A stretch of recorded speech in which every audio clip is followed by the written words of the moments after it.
That's not what they're meant for. They're meant for you to serve. And what that service is going to look like may not be what your expectation is of what that service should look like. Welcome to life. It's going to be whatever it's going to be. And it's according to Krishna's plan, not according to your plan. That's part of life. But you make your best effort to match your plan according to Krishna's plan. Okay. So now going along. In the purport of this verse, Prabhupada refers to one of his favorite verses, the Brahmabhuta verse. When one is actually situated on the transcendental platform, he has nothing for which to lament and nothing for which to hanker, the Sochati Nikangsati. That's because of the Prasanatma. Brahmabhuta, first symptom, Prasanatma. Prasanatma, there's happiness within. When there's happiness within, you don't need something outside of yourself for happiness because you're happy within. But if you don't have a spiritual conception of yourself, you're going to be in the hankering and lamenting mode. You're in the duality position. And you're never comfortable. To expect to be comfortable in the duality position brings more discomfort. It's an unrealistic expectation. So you're going to be frustrated. Welcome to illusion. This dissatisfaction, that's what Narada is telling Dhruva. And this is just expanding on all of that. Here's a nice pyramid. The bottom is the mode of ignorance, and then the mode of passion, and then the mode of goodness, and then there's transcendence. So there can be expectations or desires that are in the mode of ignorance. Happiness in the mode of ignorance isn't happiness. Happiness in the mode of passion. Even happiness in the mode of goodness. Keep going. There's transcendental happiness. And when there's transcendental happiness, that's because that's this prasanatma. It's because you know who you are.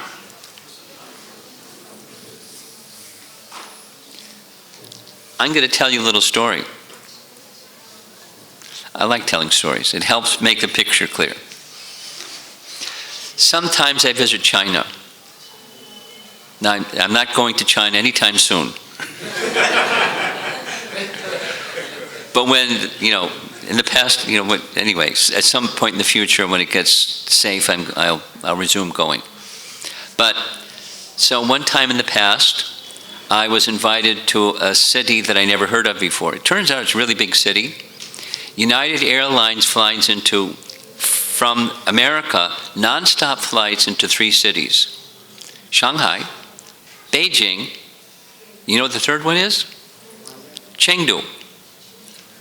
I never heard of Chengdu before, but it's like a big city. So I was invited to go to Chengdu because there was a devotee that was a Bhakti Shastri teacher that lived in Chengdu, and her income, her livelihood, was she worked at a yoga studio. And the yoga studio owner invited her to teach Bhagavad Gita to her staff of 70 people. So the yoga studio owner wanted me to go to Chengdu and teach her students, or staff, not her students. So I went to Chengdu. I'm adventuresome.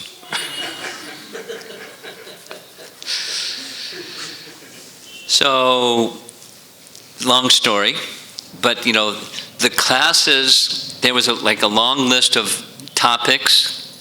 I'll share one of them. One of the topics was art of meditation, overcoming anxiety. So she selected that out of the list. So right at the beginning of the class, here's 80 staff members. Their uniforms were color-coded. The yoga instructors had this uniform. The yoga hospitality people had another uniform. And the office staff had another uniform. So, you could tell who's who. So at the very beginning, there's 70 people in the audience. So I asked, would you mind telling me why you chose this particular topic out of that list? She stood up, like, strong person. She's in her mid-40s. Through a translator, she said, I know my staff very well. I know their hearts. And I know that my staff members are in a lot of anxiety. And I believe they're in anxiety because they don't know what happiness is. They have another idea of what happiness is, and they never find that other idea of happiness, and so they're in anxiety. So I'd like you to explain what real happiness is so they can, through the art of meditation, overcome anxiety. I said, wow. And sure enough, the talk went, and then one after the next, exactly what she said. My expectation of happiness is this, and it's not happening, and so I'm in anxiety. My expectation of happiness is that, and it's not happening, so I'm in anxiety. And it fit the mold. So, without the rest of the detail, at the end of those 3 classes with her 70 students, not students, staff, she probably has clientele of 1,000 people under the authority that she has with her staff. Okay, so now she wants a discussion with the Bhakti Shastri teacher, yoga instructor, staff member, translator, her and me. There's 4 of us in the room. And so what would you like to, after some social exchange, what would you like to discuss? And she launched into this thing saying, ever since I was a little girl, I had this profound sense there's a mission to my life. And somebody said, do really well in school. So I got into it, did really well in school, and after some time, I excelled in school. Then I realized, that's not my mission in life. Some of you may have heard the do well in school thing. So then somebody said, well, of course it's not, do well in school. Get money. That's why you did well in school, so you can get money. So go get money. So I bought into that paradigm for a while. I made lots of money, doing lots of different things. I became very wealthy. And then a little light went on saying, it's not my mission in life is to make money. And somebody said, of course, not just make money, but you should become a leader. So I got into it, and I became a leader in many, many things, and a little light went on that said, it's not my mission in life, become a leader.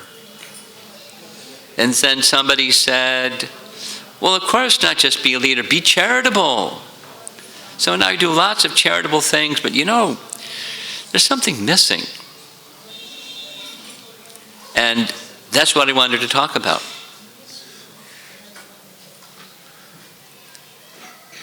So, what's my mission in life? And I said, just compliment. But what's really clear is you don't know who you are.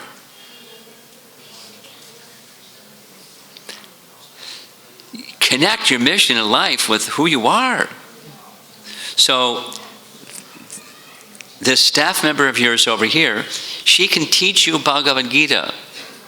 And through Bhagavad Gita, you'll learn who you are. Keep making money, be real smart, be a leader, be charitable, do all that good stuff. But you got to know who you are.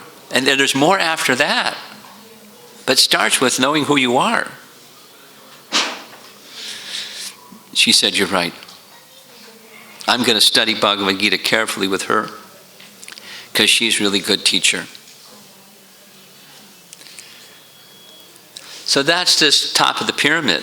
The transcendence is not just the modes of nature, whatever the mode of nature. You could be in Rajagun like little Dhruva was. I want a kingdom. I want a big kingdom.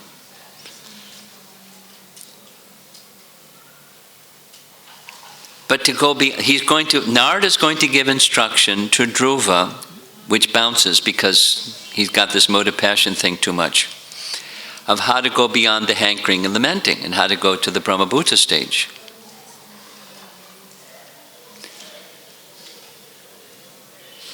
Next verse. The process of the Supreme Personality of Godhead, it's very wonderful. One who is intelligent, here's the word accept again. One who is intelligent should accept that process. What's that process? The process of the Supreme Personality of Godhead is perfect. And be satisfied with whatever comes, favorable or unfavorable. This is Bhagavad Gita, chapter 6. One who sees pebble stones and gold equally, etc., etc. This neutrality towards duality. Here comes good fortune, here comes ill fortune. The process of the Lord is perfect. Accept the Lord, you'll accept the process of the Lord, and whatever comes. Because that's not where happiness is. Happiness is someplace else.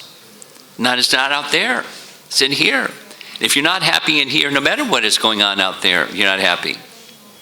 Isn't it? And if you're happy in here, whatever's going on out there is okay. Bhagavad Gita 101.